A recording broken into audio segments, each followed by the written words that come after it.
NBA superstar LeBron James is talking politics again, and this time it's R-rated. Here's his barely intelligible, not to mention ungrammatical take on President Trump in a new ESPN podcast. There's more gripping insight. ESPN host Carrie Champion asked James and fellow NBA star Kevin Durant about what she described as Trump's racist comments. I'm numb to this commentary, like, must they run their mouths like that? Unfortunately, a lot of kids and some adults take these ignorant comments seriously. Look, there might be a cautionary lesson in LeBron for kids. This is what happens when you attempt to leave high school a year early to join the NBA. And it's always unwise to seek political advice from someone who gets paid $100 million a year to bounce a ball. Oh, and LeBron and Kevin, you're great players, but no one voted for you. Millions elected Trump to be their coach.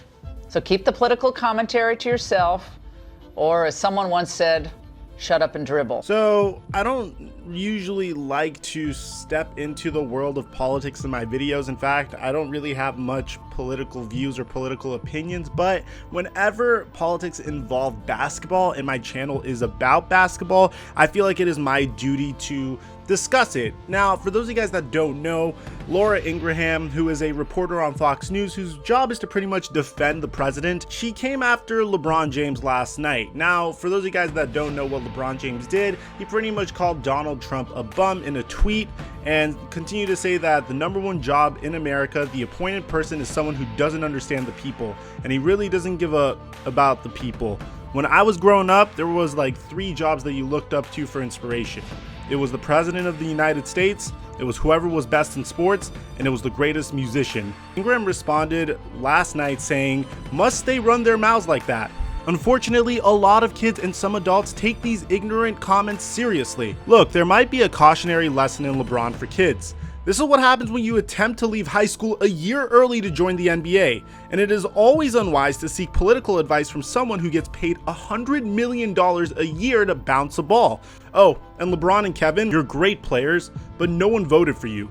Millions elected Trump to be their coach, so keep the political commentary to yourself, or as someone once said, shut up and dribble. First of all, who's that someone that said shut up and dribble? Second of all, there's been plenty of professional sports athletes that made the jump to politics. As of right now, for the past 10 years, Kevin Johnson has been the mayor of Sacramento. Arnold Schwarzenegger, one of the most renowned bodybuilders, who's also an actor, made the jump to politics as governor.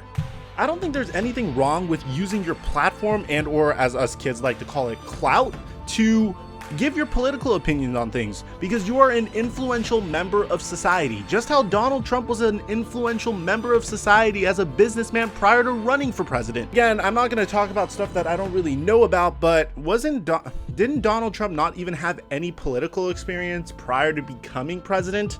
So you could kind of make the argument that LeBron James and Trump are kind of similar in a sense. They are both men of influence, and Trump literally leveraged that influence to become our president. But that's not the biggest issue with this at all. It's the way the news anchor derogatorily says to LeBron, shut up and dribble a basketball. That is disrespectful, and you could have conveyed your emotion in a much more proper manner. And by the way, Laura Ingraham, although we may have not voted for LeBron James, no one voted for you to be our news anchor. And honestly, if this is your method of reporting the news, we'd rather you not report the news. On another note, does anyone feel like LeBron James should be elected governor of Ohio? All jokes aside, let me know what you guys think about this in the comment section down below.